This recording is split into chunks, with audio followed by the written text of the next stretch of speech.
Hello friends, welcome to my YouTube channel large animal vet. आज हम बात करेंगे पशुओं में होने वाले टिम्पनी या ब्लॉट या जिसे फिर हम आफरा कहते हैं उसके बारे में। तो टिम्पनी जो है वो पशुओं में एक बहुत ही इमरजेंसी कंडीशन होती है। अगर जल्दी से उसका इलाज नहीं किया गया, उसके रूमेन से गैस को जल्दी से रिलीज नहीं किया गया तो पशु की जान जाना तय है। तो पशु में आफरा क्यों होता है, कितने प्रकार का होता है और पशु की उसमें जान क्यों जाती है, इन सभी बातों पर आज हम विस्तार से चर्चा करेंगे। लेकिन उससे पहले अगर आप मेरे चैनल से नए जुड़े हैं या अभी तक आपने मेरा चैनल सब्सक्राइब नहीं किया है तो प्लीज़ मेरे चैनल को लाइक, शेयर और सब्सक्राइब करें। साथ में बेल वाला आइकन दबाकर ऑल वाला ऑप्शन भी चुनें ताकि भविष्य में आने वाली हर वीडियो की नोटिफिकेशन आपको समय समय पर मिलती रहे।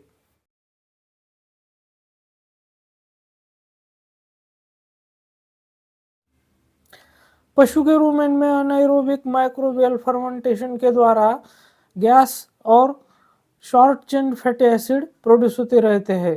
तो गैसेस में जैसे कि कार्बन डाइऑक्साइड है, मीथेन है।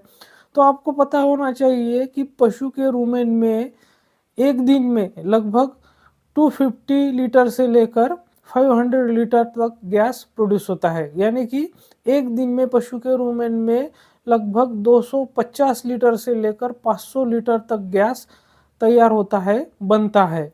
और वो नॉर्मली इरेक्टेशन प्रोसेस के द्वारा पशु के रूमेन के बाहर निकलता रहता है। तो जब इस इरेक्टेशन के प्रोसेस में अगर कोई बाधा आती है, कोई रुकावट आती है तो पशु में टिम्पनी आती है या फिर जिसे हम ब्लॉट अफरा कहते हैं। तो ब्लॉट जो है वो दो प्रकार में उसको डिवाइड किया गया है, जैसे कि एक फ्री गैसियस ब्लॉट होता है और दूसरा फ्रोदी ब्लॉट होता है। तो सरल भाषा में अगर टिम्पनी का मतलब होता है कि जब अनेरोबिक फर्मेंटेशन की वजह से रूमेन में जो गैस प्रोड्यूस होता है तो वो एक्सेसिव एक्यूमुलेट हो जाता है रूमेन और रेटिकुलम में। मतलब बहुत ज़्यादा गैस रूमेन और रेटिकुलम में जमा हो जाता है, एक्यूमुलेट हो जाता है, जिसकी वजह से पशु का जो एब्डोमेन है वो एबनॉर्मली डिस्टेंड हो जाता है। तो उसी को हम टिम्पनी कहते हैं।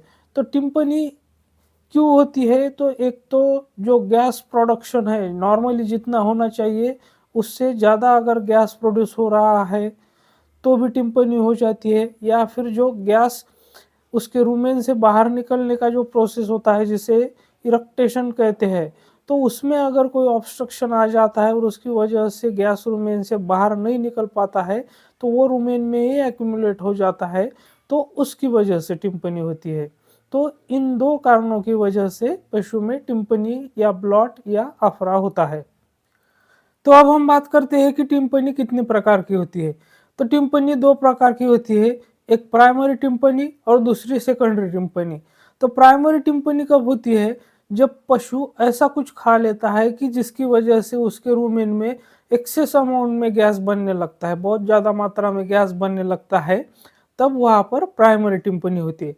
और सेकेंडरी टिम्पनी तब होती है जब पशु के रूमेन में गैस का प्रोडक्शन तो नॉर्मल ही होता है, लेकिन वो जो गैस है उसके रूमेन से बाहर निकलने में कुछ ऑब्स्ट्रक्शंस आते हैं, तो उसकी वजह से गैस रूमेन से बाहर नहीं निकल पाता है, तो वहाँ पर सेकेंडरी टिम्पनी हो जाती है। तो सबसे पहले हम बात करते हैं कि प्राइमरी टिम्पनी में ऐसी कौन सी चीज़ें हैं जो खाने से पशु के रूमेन में एक्सेस अमाउंट में गैस बनने लगता है। तो जब पशु एक्सेसिव अमाउंट में लश ग्रीन पास्चर पे ग्रेजिंग करता है, यानी कि जो घास पूरी तरह से मैच्योर नहीं होती है ऐसे ग्रीन घास को खा लेता है, या फिर ग्रीन घास एक्सेसिव क्वांटिटी में खा लेता है, या फिर जो हम अनाज छोड़ते हैं जैसे कि बासी रोटी है, चावल है, सब्जी है, ऐसा कुछ खा लेता है, या फिर जो इमैच्योर सीरियल क्रॉप्स होते हैं उसको बहुत ज़्यादा मात्रा में खा लेता है, या जो वेजिटेबल्स होते हैं जैसे कि गोभी होती है, आलू होते हैं, ऐसा कुछ खा लेता है, या फिर जो कार्बोहाइड्रेट्स होते हैं जैसे कि ज्वार, मक्का, ऐसी कुछ चीज़ें खा लेता है। तो ऐसी कंडीशन में उसके रूमेन में बहुत ज़्यादा मात्रा में गैस बन जाता है। या फिर पशु जब बहुत भारी मात्रा में कोई ग्रेन्स खा लेता है, या फिर जो उसको रफेज मिलता है, ड्राई रफेज जिसे हम कहते हैं, अगर वो हम उसे कम क्वांटिटी में देते हैं तो उसके डाइट में फाइबर की कमी हो जाती है, तो उसकी वजह से भी ये प्रॉब्लम होता है। या फिर जब हम उसका फीड सडनली चेंज कर देते हैं, अचानक से फीड में बदल कर देते हैं, तो भी ये प्रॉब्लम आती है। और कुछ पशु में इंडिविजुअली, जैसे कि उसके में किसी किसी पशु में जो सलाइवा का सिक्रेशन होता है वो बहुत कम मात्रा में होता है, तो उसमें भी ये प्रॉब्लम आता है। तो ये सारे कारण हो गए प्राइमरी टिम्पनी के। मतलब प्राइमरी टिम्पनी तब होती है जब पशु के रुमेन में एक्सेस गैस बनता है। तो इन कारणों से पशु के रुमेन में ज़्यादा मात्रा में गैस बनने लगता है और पशु में टिम्पनी हो जाती है। तो अब हम बात करते हैं सेकेंडरी टिम्पनी के बारे में, जहाँ पर गैस तो नॉर्मली प्रोड्यूस होता है, मतलब गैस जो है वो एक्सेसिव प्रोड्यूस नहीं होता है उसके रुमेन में, लेकिन जो गैस बाहर निकलने का प्रोसेस है, रुमेन से गैस बाहर निकलने का जो प्रोसेस होता है जिसे इरेक्टेशन कहते हैं, तो उसमें कोई अड़चन आ जाती है तो वहाँ पर सेकेंडरी टिम्पनी होती है। तो अब ऐसी कौन सी परिस्थितियाँ होती है, ऐसी कौन सी कंडीशन होती है जहाँ पर सेकेंडरी ब्लॉट होता है, तो अब हम उसके बारे में बात करेंगे।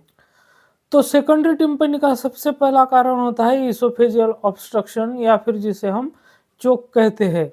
जैसे कि पशु के इसोफेगस में कुछ अटक जाता है तो उसकी वजह से गैस बाहर नहीं निकल पाता है, तो उसकी वजह से पशु में सेकेंडरी टिम्पनी होती है। या फिर इसोफेगस के साइड में अगर कुछ ग्रोथ बन गई हो, कैंसरस ग्रोथ हो, या फिर कोई ट्यूमर बन गया हो जिसकी वजह से इसोफेगस पर प्रेशर आ गया हो और इसोफेगस दब गया हो, तो ऐसी कंडीशन में भी गैस बाहर नहीं निकलेगा, तो वहाँ पर टिम्पनी होगी। और कुछ डिसीज कंडीशंस भी ऐसी होती है जहाँ पर सेकेंडरी ब्लॉट होता है, जैसे कि ट्रॉमेटिक रेटिकुलोपेरिटोनाइटिस हो गया, डायफ्रामेटिक हर्निया हो गया, वैगस इंडाइजेशन हो गया, टिटेनस हो गया, या रेटिकुलर एब्सिस हो गया, मिल्क फीवर हो गया, या फिर पशु जो अननेचुरल पोस्चर में होता है, जैसे कि लैटरल रिकम्बेंसी में अगर पशु है तो वहाँ पर भी ब्लॉट होगा। तो अब हम बात करते हैं इसके लक्षणों के बारे में। तो सबसे पहले पशु में हमें जो एब्डोमेन है वो बहुत ज़्यादा डिस्टेंडेड मिलेगा, पर्टिकुलरली अगर लेफ्ट फ्लैंक को अगर हम देखते हैं तो वो बहुत ज़्यादा डिस्टेंडेड मिलेगा। पशु में डिस्पनिया होगा, यानी कि उसको सांस लेने में परेशानी होगी। पशु जीभ बाहर निकालेगा, सलाइवेशन होगा, पशु ज़मीन पर रोलिंग करेगा, अपने एब्डोमेन के तरफ किकिंग करेगा, पशु दांत किटकिटाने लगेगा, पशु बार बार लगातार यूरिनेशन डेफिकेशन करेगा, उसका म्यूकस मेम्ब्रेन हमें साइनोटिक दिखाई देगा।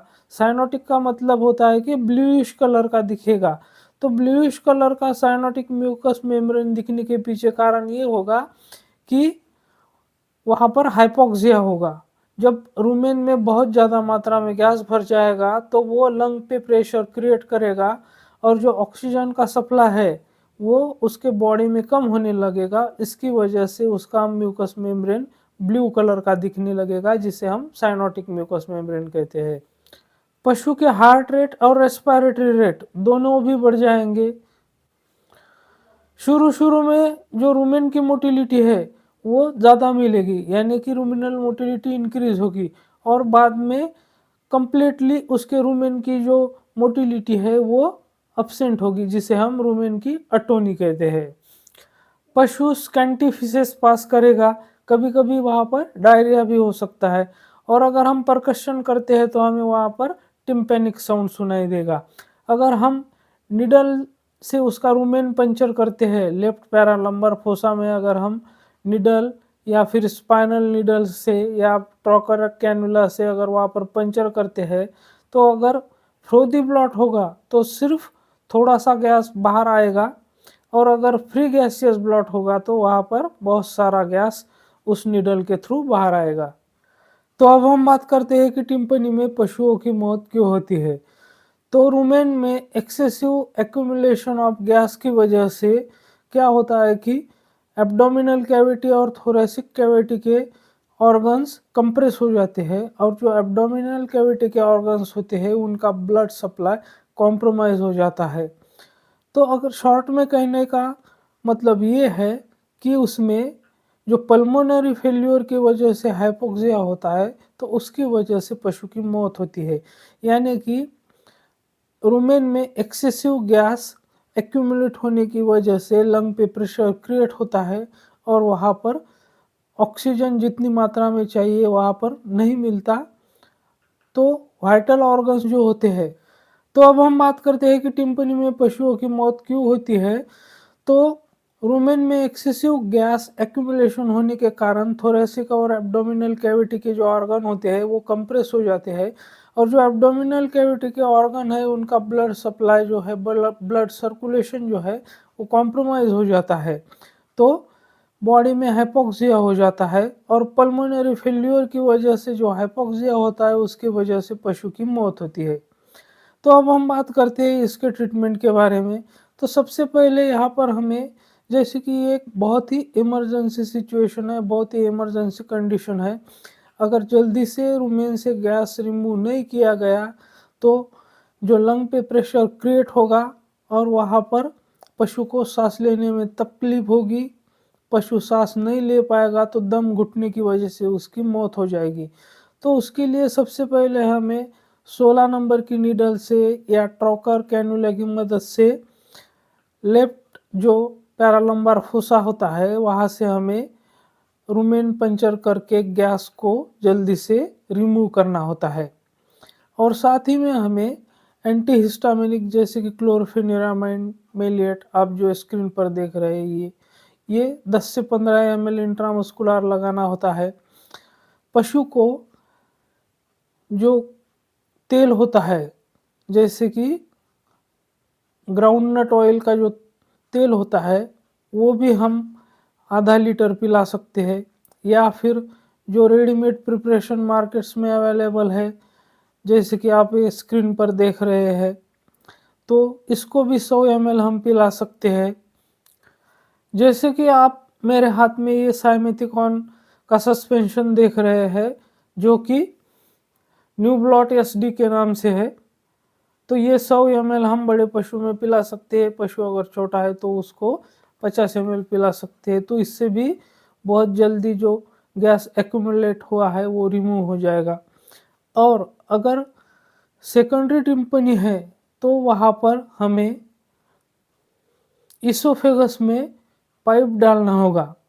तो जो इसोफेगस में अगर कोई ऑब्स्ट्रक्शन है जैसे कि पोटैटोज या और कुछ फॉरेन बॉडी पशु ने खा ली है और वो इसोफेगस में अटक गई है, तो वो पाइप की मदद से हमें उसको रुमेन में पास करना होगा, तभी उसको रिलीफ मिलेगी, या फिर ऐसे केसेस में ऑपरेशन करने की भी ज़रूरत पड़ सकती है।